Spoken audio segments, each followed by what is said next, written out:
So welcome back to the Trail Ape Adventures. At this time particularly we're getting into a little segment that I like to call the Under the Stand Easy Net, where we actually get some of our previous or former members of the battery to and sit down and have a bit of a chat with them to discuss past and present and the likes of. So this time we've got a good mate of mine, Mr. Paul Johnston. I really wanted to have a chat with him on Anzac Day, but he was busier than a bullfrog in a pit full of pythons on that particular day, because he's probably one of the hardest working association members that we have, and organising all the behind the scenes stuff is mainly due to and a reflection on the effort that Paul puts into our association.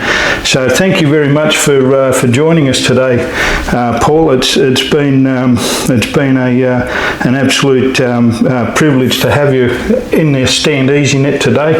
You may notice that the Stand Easy Net, the elephant in the room, is that we're not actually under a Stand Easy Net, but the inclement weather that's outside in Bundaberg has made us move to the alternate. So thanks again for joining us today, Paul. I really appreciate it. Thanks for having us, Shane.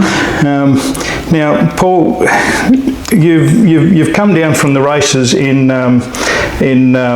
Rockhampton with yourself and your beautiful wife Catherine, and I thought I'd just pull you aside and just have a bit of a chat to you. And I guess it's more just to get to know you from, like, we've been mates for a while, and you've probably ranked in the top 10 of my best mates for at least probably 6 out of the last 8 years running. But you know, we get in and we joke around a little bit, but we never actually get to know. And like all gunners, I guess we know each other's nicknames, but hardly know their first name. But yeah, Paul, whereabouts? I guess just a bit of background on yourself. Whereabouts did you live? Where were you born? Where do you come from before we knew you as Jono in the army? Before I start, Shane, thanks for having me, and I'd just like to thank you for all the great work you've been doing for the A Battery Association as a public relations officer, and opportunities and putting together things like this, and the great work you actually did on Anzac Day with the public relations and interviews and the videos and so forth. I've gone hot on social media, 24 hours with 4,500 views and so forth. It's just amazing. So it's actually gone not Australia-wide, it's gone worldwide. And comments and so forth from people from overseas and everything, commenting about A Battery, and giving the association and A Battery itself being the longest continuous serving unit in the Australian Defence Force, now in Brisbane and going gangbusters.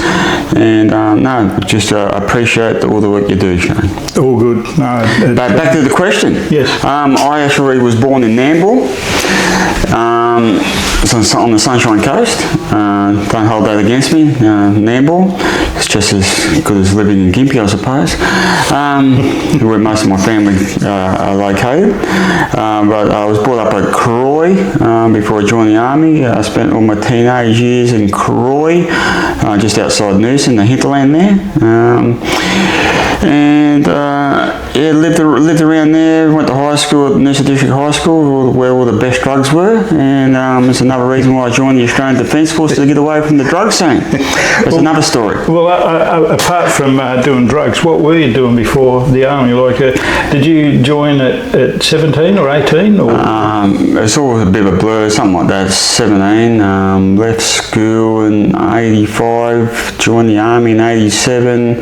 My father owned a mechanical business on the Sunshine Coast at Croy, SO Garage, and I used to like surfing. And true story, my old man used to be an ex-gunner himself, 103 Battery. Did 2 years in Malaya in 103 Battery, and I used to work for him, did 2 years of my apprentice with him as a motor mechanic. Did a bit of labouring work at a brickworks. Had to pack 16 pallets of bricks a day to make quota. My record was 32. To get extra pay, an extra $5. That's another story. So you were quite well versed when it came to, like I remember we used to have to unload the ammo truck when it used to come on. Yeah, so I was already in good stead. Yeah. No, that was good. Yeah. But no, I was like surfing, and this one day I got a tap on the window at Croy early in the morning, about 4 o'clock, from a mate called Mark Gibbons, a good school friend, and said the old man's at the front, his old man, we're going down the beach, the surf's up. I was supposed to be at work that morning. Went surfing, rocked up about 11:30 at work, and my old man said I was a lazy prick. If you want to get paid for doing nothing, join the army, join artillery. So the following day I was on the train and went down and walked into the Brisbane enlistment office, and they said, "It's your lucky day, young fella. A lot of people haven't turned up. We'd like to do a test now," and took me out to the army barracks at Noggara, and 2 weeks after that test I got a letter. And I was in the army within 4 weeks. I was in the army after doing my test. Wow. So obviously it doesn't happen like that these days, but yeah, a similar scenario to myself, and we joined, signed up on a certain day, and then a couple of weeks, if not a month later, we're on the bus on the way to Kapuka. Not these days. It's 12 months, 18 months later we're in the army. It takes it's quite a process now.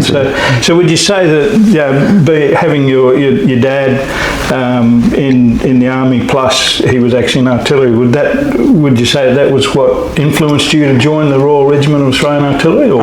No, it was a comment that day. Both my grandparents fought in World War II. Another grandfather who was actually fought in Boer War. His regimental number back then was it Imperial Force or whatever. Before the Imperial Force was 83. When he rejoined in World War I, he was 80. His regimental number was 87. The movie Beneath Hill 63, he was one of the characters depicted in that in World War I. And then my other two grandfathers were never close to, fought in Papua New Guinea, and I was never really close to my father. They were all pretty hard asses until I joined the army. When I joined the Australian Army and so forth, it forged a bond between my father and my two grandparents. They told me things, and it was a completely different world because I joined the Australian Defence Force. I actually brought my closer together. Family closer together. Yeah, well, no, that's good. Well, and so you get on the bus, or did you Brisbane fellas fly down to Kapuka? We flew stopped overnight in Brisbane when I joined up, flew down to Sydney, then got on the bus from Sydney to Kapuka. To Kapuka, yeah, because I joined in Sydney, and we jumped on the bus in the city somewhere in Sydney, and then there was also at the same time we got down there was pretty much a platoon predominantly from Queensland, from Queensland throughout. Would you say that's when you got down there, were they predominantly all Queensland boys that were in your platoon? No, we had a mixture of everything. The one bloke that always sticks in my head, his name was Neenan, long-haired bikie. And I said to him, we got talking, and I said, "Why are you here?" And he said, I had the option of going, I went to court, I had the option of joining the Australian Defence Force or go to jail for 12 months. So we took the option to join the Australian Defence Force. Yeah, option A. Long-haired, down, when I met him and so forth, tattoos everywhere, pretty hard ass, but when they cut his hair off and so forth, he was a skinny one. So he brought back down to earth. And And can you remember much of Kapuka? I know it was a long time ago for us, but it was certainly impressionable for us as a young 17-year-old. I think after week 3, I rang my father up and said I want out. It was winter. Sticks in my mind doing, especially at the end, we were doing the river crossing, which is across the dam, and we had to jump in and dish out our section commander because it was that cold he froze. and so forth. But I struggled the first 3 weeks. I had shin splints, and I always just kept on saying, soldier on, soldier on, soldier on. They said, no, there's nothing wrong with you. But when I never got back squat or nothing like that. I was in pain, and I got through Kapuka and went to the school artillery at Manly, and then they did x-rays of my legs, and I had severe shin splints. Yeah, wow. So I struggled through Kapuka with pain. But you got through it? Got through it. Yeah. And we, because I can't remember, but were we allocated to the RAA or to your respective corps before the end of training? Or because I remember, like, I requested to go to artillery, but you requested? No, well, actually, I got there, and I actually, because I was done 2 years as I had 2 years of my apprentice mechanic underneath me. I wanted to go to engineering, but then halfway through the thing, we had to go and sit an aptitude test. While we were at Kapuka, and they said, oh, sorry, you didn't make the grade for that. However, it doesn't really matter because infantry are that short that the whole platoon is going to infantry regardless. And when we got back to the lines, I actually pulled a picture of my father and I said, oh, no, I want to carry on the family tradition. And they said, well, what did you carry out that with you? And I said, well, it's my father, artillery. And they said, because it's a family tradition and so forth, you have priority. And I got the following day, my allocation was changed from infantry to artillery. And then that week, the amount of people in the platoon that were getting letters from their parents with photographs and so forth about a family tradition, they're trying to get out. And I think out of the platoon, they accepted 5 of us to go somewhere else and not the infantry. And the rest of them went to infantry. Yeah, so a lot of people were pissed off with me because I was pulled this photograph out and went, hey, I want to carry on the family tradition. Get out of jail card. Yeah. Oh, so obviously as you get through Kapuka and you know that you're going to artillery, the preparation for what was to be the School of Artillery, we jumped on a bus and I think we dropped off the engineers first at Ingleburn, and they were in those ratty old Vietnam era igloos, and we thought, well, we're going to artillery, how bad possibly could it be? But once we drove up that hill and in through the gates of the School of Artillery, back then it was at North Head. At North Head, at Manly. I can remember all the infantry blokes because that night they had lunch, they had dinner there that night, and all the infantry blokes went, we just hope that our facilities are as good and in a great location as North Head, Sydney.